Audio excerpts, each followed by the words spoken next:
Buenos días con todos. Hoy día vamos a hablar sobre medidas preventivas de lesiones auditivas y de la audición. Estemos bien atentos, por favor.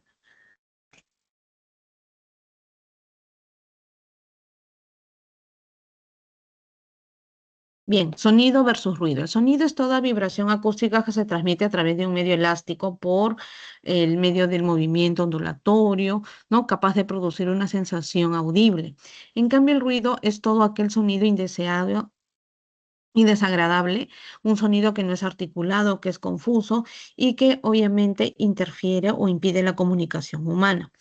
El sonido producido por vibraciones, ¿no? De los cuerpos que se transmiten a través de un medio, en este caso en el aire o a través del sólido, y también genera ondas sonoras, ¿no? Posee tres cualidades importantes, ¿no? Que es la sonoridad, ¿no? Que es la intensidad, el tono, que es la frecuencia, y el timbre, que es la forma de la onda. Dependiendo de estas tres características, ¿no? Que tenga este sonido, ¿no? Se clasifica como un sonido tal cual o como si fuera ruido, ¿no? Hay que recordar que estas ondas sonoras, ¿no? Que transmiten el sonido a través del aire o de los sólidos, ¿no? Es percibida por el oído y obviamente al percibirla por el oído es reflejada hacia nuestro cerebro a través de todo un circuito conectado que tenemos dentro del oído, ¿ya? Generalidades. El oído es parte de el ruido es parte de la vida cotidiana, pero a ciertos niveles puede volverse peligroso. Esta disminución de la agudeza visual comienza de forma silente y no es percibida por la persona hasta que alcanzan las frecuencias conversacionales. ¿Qué quiere decir esto? Hasta que la persona no puede escuchar a la otra persona, ¿no? Pero es que existen también otras causas de pérdida de la agudeza auditiva, que es el envejecimiento, de padecer algunas infecciones crónicas del oído como la otitis media, sufrir algunas enfermedades infecciosas como la meningitis, el sarampión y la parotiditis. Bien, este es el oído, ¿no? Vamos a hablar un poco sobre lo que es nuestro oído. Tenemos acá el oído externo, constituido básicamente por el pabellón auricular y el canal auditivo externo, ¿no? Este es el pabellón auricular, que es el que nosotros vemos, por ejemplo, donde está mi cursor, es el que nosotros vemos en el espejo y acá está el inicio del canal auditivo. Si ustedes ven en la otra figura, este canal auditivo, ¿no? Es un conducto donde se acumula el cerumen, ¿ya? Y el cerumen no es malo, es bueno, ¿no? A nivel fisiológico tiene antibióticos naturales que nos protegen de las infecciones, hasta que llega hacia la zona del tímpano. Todo esto es el oído externo. El oído medio constituye estos tres huesecillos que ustedes ven acá, que es el martillo, el yunque y el estribo, que son huesecillos por el cual va a transmitirse la onda sonora y va a llegar al oído interno. El oído interno está formado por este caracol que ustedes ven acá, ¿no? Que se llama cóclea y el nervio auditivo.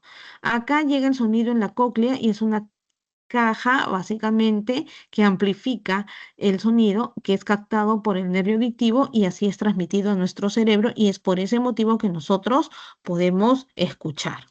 Bien, las funciones del oído, la principal función es convertir las ondas sonoras en vibraciones que estimulan las células nerviosas. El oído externo es el encargado de captar y dirigir las ondas sonoras a través del orificio auditivo hasta el tímpano.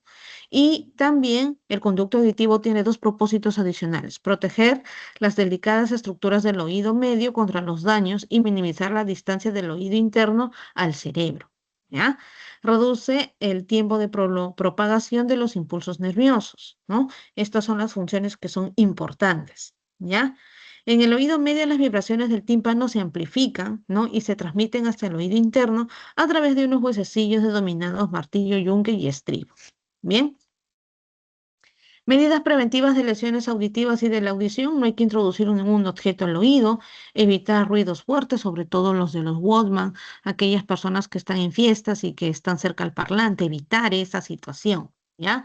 Evitar algunos medicamentos ototóxicos como aspirina, gentamicina, streptomicina, furosemida, claritromicina.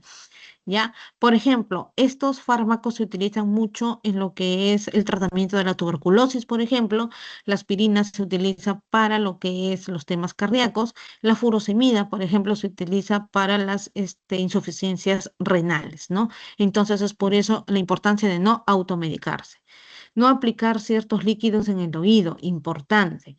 Utilizar tapones de oído para nadar o ducharse. Acudir a control médico ante cualquier problema como dolor o secreciones de oído. Si tienes tapón de cerumen, ¿no? Hay que asistir a un especialista para un lavado de oído. Si presentas mareos con frecuencia, consultar al especialista. No hay que realizarse una revisión de oído frecuentemente. Y aquí hago un hincapié en el punto número 10, ¿no? Que es muy importante, por ejemplo, en aquellas personas que son hipertensas, diabéticas o que tienen el colesterol elevado. Es recomendable que, obviamente, se consulte a un otorrino para una revisión del oído. ¿Por qué? Porque, por ejemplo, en el tema o en las personas que son diabéticas, ¿no? La diabetes de por sí causa daños a los órganos blancos.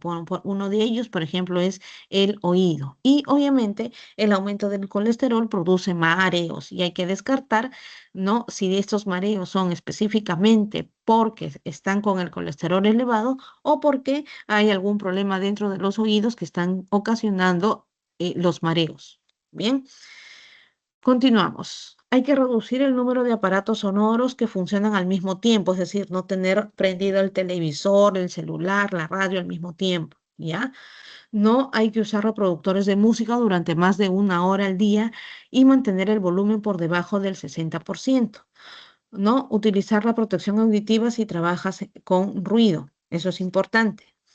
Obviamente hay que ser muy cuidadosos cuando se existe la presencia de resfríos, gripes o infecciones, ya que pueden causar pérdida auditiva. ¿Por qué? Porque nuestra nariz está comunicada con la garganta y con los oídos. Correcto. Entonces, cuando nos resfriamos y de repente ese resfrío nos produce inflamación de la garganta, dolor de garganta y en algunos casos también nos produce zumbido o dolor de oído, es porque ese resfrío básicamente que está en nuestro organismo, ¿no? Ese virus está inflamando la garganta y está inflamando el tímpano del oído, ¿correcto? Y es por eso es muy importante no asistir a control médico, no uno para no automedicarse, dos para tener un tratamiento específico con el tema del resfrío y adicional desinflamar la zona del tímpano para poder escuchar bien. Bien. Hay que visitar al otorrinolaringólogo, sobre todo cuando se noten molestias de los oídos, ¿no? Eso es importante, evitar automedicarse. Es recomendable hacer una revisión auditiva si tienes mayor, a las personas mayores de 50 años, ya que a partir de esta edad empieza a presentarse la pérdida de la audición por el tema del envejecimiento. Bien. Importante, ¿cómo usar las orejeras de seguridad? Por favor, estemos bien atentos. Vamos acá a hacer un recordatorio, ¿no? De cómo usar las orejeras de seguridad, ¿no? Antes de colocarse, obviamente, aquellas personas que utilizan las orejeras y el casco, ¿no? Antes de colocarse el casco, obviamente hay que revisar no solamente el casco, sino también las orejeras de seguridad, si no tienen ningún daño, si no tienen alguna perforación, si las almohadillas están bien. Una vez que se revisa eso, primero lo que hay que hacer es colocarse el casco, como ven en la figura número 2, se coloca el casco, una vez que el casco está bien colocado, es decir, se coloca el casco, se lo asegura correctamente, está fijo, recién ahí, ¿no? Colocar las almohadillas cubriendo, o las orejeras, en este caso, cubriendo todo el oído, ¿no? En el caso de las damas hay que quitarse los pendientes, ¿no? Hay que despejar la zona, por ejemplo, del cabello, ¿no? También para los varones, aquellos que usan el pelo un poco más largo, ¿no? Y obviamente poner aquí los tapones. Una vez que los tapones, las orejeras están fijas, perdón, cubriendo todos los oídos, como ven en la figura número 3, ¿no? Ya ahí recién se puede dar el ajuste, ¿no? Del precinto o del gancho que hay en las orejeras para poder hacer, cubrir correctamente todas las orejeras, ¿ya? En el caso de aquellas personas que solamente usan un protector auditivo, básicamente, o sea, orejeras sin casco, ¿no? De la misma manera, paso uno, revisar si las orejeras están en buen estado, luego colocarse la vincha, luego de colocarse la vincha, las orejeras tienen que pegarse a las orejas, como ven, básicamente en la figura 3 y obviamente hay que regular el tema de la vincha, ¿no? Para que queden fijas, ¿ya? ¿Qué es lo que pasa con los tapones de seguridad? Con los tapones de seguridad nosotros tenemos los tapones de seguridad en espuma o los reutilizables, ¿no? Los de espumas que son básicamente desechables, ¿no? Se colocan de la siguiente manera. En primer lugar, hay que lavarse las manos, ¿ya? ¿Por qué? Porque como parte del proceso para colocarse los tapones de espuma es que con las manos hay que enrollar ese tapón de espuma, como ven en la figura número 1. Luego ustedes van a ver en la figura número 2 que con una mano, por ejemplo, si yo me quiero poner el tapón en el oído izquierdo con la mano derecha, ¿no? Jalo hacia atrás mi oreja izquierda y con mi mano izquierda coloco el tapón de espuma, como ven en la figura número 3. ¿Hasta cuándo tengo que introducir el tapón de espuma? En las 3/4 partes. Una vez que se introduce el tapón de espuma, ya yo suelto y el tapón de espuma obviamente se expande dentro de nuestro canal auditivo, ¿no? Y es así que tapa el tema de los ruidos. Bien. Distinto, por ejemplo, a los tapones reutilizables, que son como ustedes ven, ¿no? De este material, los más comunes, que tienen como 3 pliegues, ¿no? Y obviamente también, ¿no? Hay que revisar que este tapón esté limpio, ¿ya? Con una mano, por ejemplo, si yo me quiero poner el tapón en el oído derecho, con la mano izquierda jalo mi oído derecho, con mi mano derecha introduzco el tapón, como ven en la figura número 2, ¿no? ¿Hasta cuándo? Hasta que estos pliegues del tapón que ustedes ven se desaparezca. Una vez que se desaparezca estos pliegues del tapón, ¿qué quiere decir? Que ya las 3/4 partes del tapón auditivo están dentro de nuestro oído y podemos soltar como ven en la figura número 4. Bien, estos tapones de oído se tienen que lavar con agua tibia y con jabón, ¿ya? Específicamente. Bien, ¿qué es lo que ocurre si no nos cuidamos nuestros oídos? Hay una disminución de la audición, pero esta se clasifica en trauma acústico agudo, por ejemplo, aquella que es producida por la detonación, por la explosión, por aquellas personas que practican tiro, por ejemplo, ¿no? Y obviamente es causado por un ruido de corta duración extremadamente intenso, produciendo un problema de conducción. Las hipoacusias neurosensoriales básicamente son aquellas en el cual lesionan en las terminaciones nerviosas, ¿no? Que se encuentran en el oído. ¿Ya? Esta, por ejemplo, es la más frecuente producida por el envejecimiento, pero también puede ser producida por aquellas personas que usan los audífonos, ¿no? Para escuchar música de manera prolongada o aquellas que se duermen escuchando música con los audífonos, que no está permitido, ¿ya? Porque causa este tipo de disminución auditiva. Las hipoacusias conductivas que son producidas por los tapones de cerumen, por ejemplo, ¿no? Que es un problema mecánico obstructivo por el cual obviamente la persona no puede escuchar bien, ¿ya? Y obviamente hay una disminución de la audición.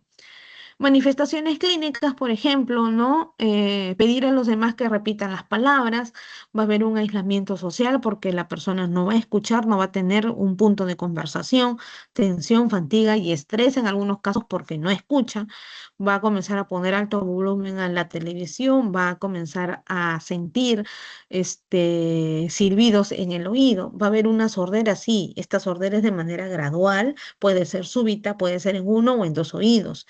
Dificultad para localizar la fuente del sonido. Uno le habla y la persona está mirando por un lado, para el otro y no encuentra de dónde viene el sonido, ¿ya?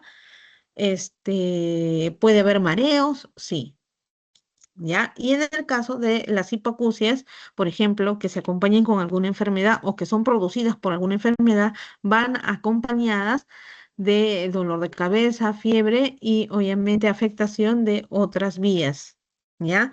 Como por ejemplo de la cabeza, ¿no? Del equilibrio, etcétera. Bien, recordemos, ¿ya? No hay que poner nada en el oído, no hay que introducir hisopos, ni palitos, ni tijeras, ni varillas, ¿ya? Si hay una secreción en el oído, consultar, por ejemplo, al especialista que es el otorrino laringólogo. No hay que tratar ninguna afección de los oídos con aceites calientes, fríos, hierbas ni remedios caseros, ¿ya? ¿no? No hay que nadar en las aguas empozadas, ¿ya? No hay que escuchar ruidos muy fuertes, largos periodos, ya que esto puede producir pérdida auditiva. Muy bien. ¿Ya? Y obviamente escuchar músicas con los audífonos, el MP3 o lo que se tenga, con un volumen mínimo, mínimo acá, de acuerdo a la normativa, menos del 60%, yo indicaría menos del 50%, ¿ya? Por favor. Muy bien, esto sería todo conmigo. Muchas gracias. Que tengan buen día.